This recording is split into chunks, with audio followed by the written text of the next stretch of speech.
Genesis 3.8. Nahirapan tayo nitong luxury ng Hyundai. Baklas natin lahat yan kasi ang problema niya, ayaw niyang mag-automatic yung shifting ng gear, ayaw mag-release ng lock. Then chinek natin lahat yung sensor, okay, pati pala aircon ayaw din gumana. So chinek natin yung mga fuse, lahat okay. Then chinek natin dito kung mayroon siyang relay sa loob, wala din siya relay. Then yan, binaklas natin lahat tong fuse na to,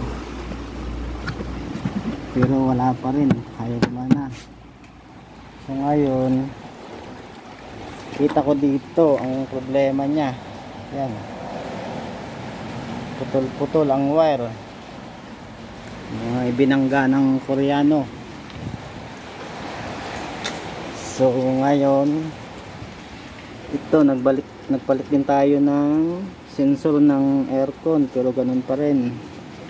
Tapos nag-direct tayo, yun, gumagana yung compressor nya, so hindi itong problema. So yun lang yung naging problema, putol-putol yung wire ng doon sa harapan.